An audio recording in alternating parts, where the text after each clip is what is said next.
दोस्तों आजकल tech world में एक नया नाम बहुत ही ज्यादा बज़ क्रिएट कर रहा है, जियो फ्रेम्स। जी हाँ, मुकेश अंबानी के रिलायंस ने फिर से एक बड़ा धमाका किया है और अपना खुद का XR हेडसेट लॉन्च किया है।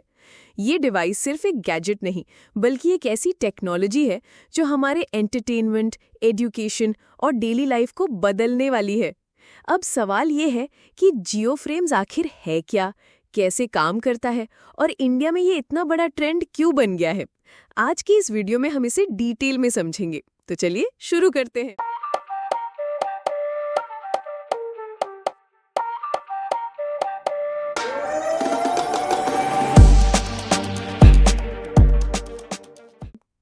तो अभी समझते हैं ये जियो फ्रेम्स क्या है। सबसे पहले बात करते हैं बेसिक्स की। जियो फ्रेम्स एक XR हेडसेट है।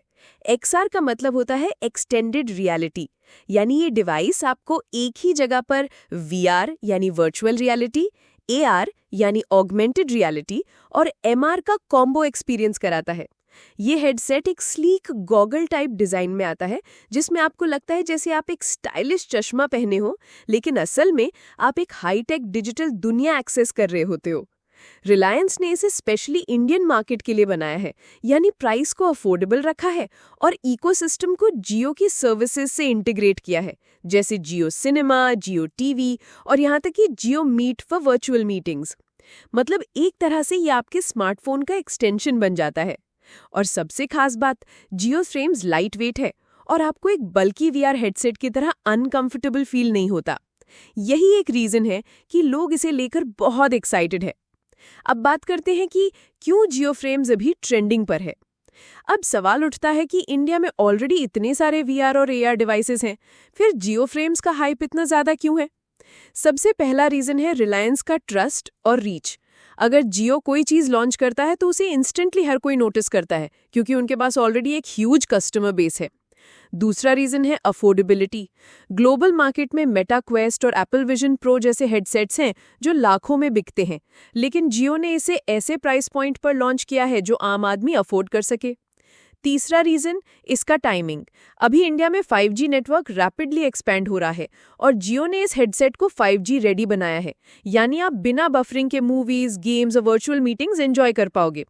इसी वजह से ये टॉपिक ट्रेंडिंग में है। लोग स्पेक्यूलेट कर रहे हैं कि ये इंडियन टेक लैंडस्केप को बदल देगा। अब चलिए सोचते हैं कि जियो फ्रेम्स का इम्पैक्ट क्या होगा और आम आदमी पर क्या असर पड़ सकता है। जियो फ्रेम्स का इम्पैक्ट सिर्फ गेमिंग या मूवीज तक लिमिटेड नहीं है, इसके काफ़ी बड़े और प्रैक्टिकल यूज केसेस हैं।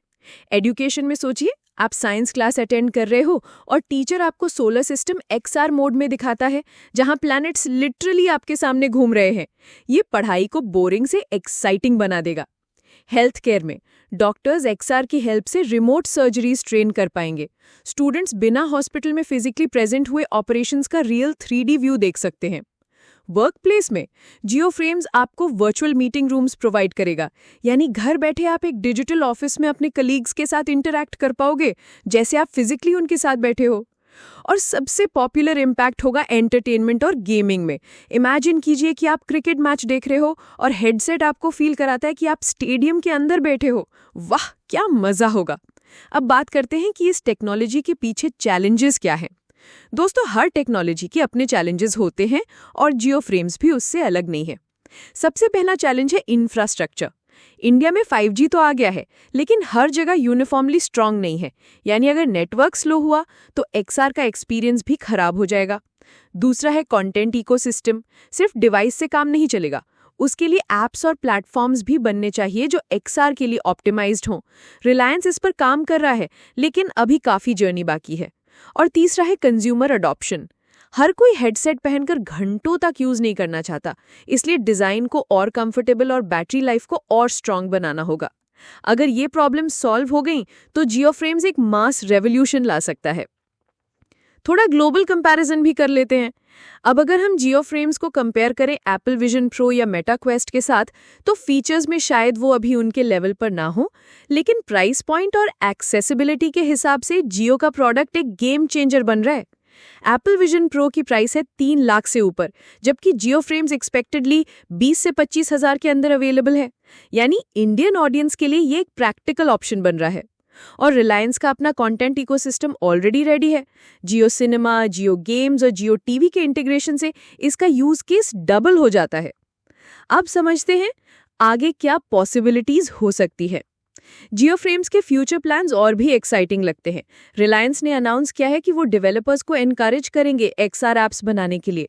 मतलब आगे चलकर आपको गेमिंग से लेकर शॉपिंग और यहाँ तक कि रियल एस्टेट में भी इसका यूज देखने को मिलेगा। सोचिए, घर बैठे आप जियो फ्रेम्स पर प्रॉपर्टी का 3D टूर कर सकते हो बिना साइट विजिट किए, या फिर ऑनलाइन शॉपिंग में कपड़े पहनने से पहले वर्चुअल ट्राई ऑन कर सकते हो। ये सब चीजें अब दूर नहीं है।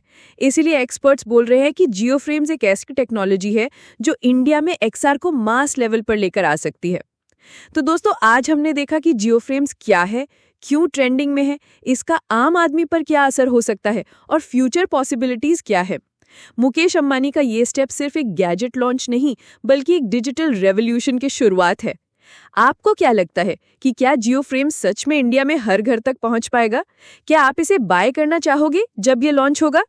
कमेंट करके मुझे जरूर बताना।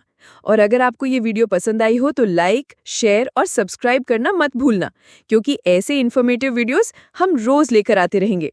मिलते हैं अगले वीडियो में। तब तक के लिए जय हिंद और कीप एक्सप्लोरिंग।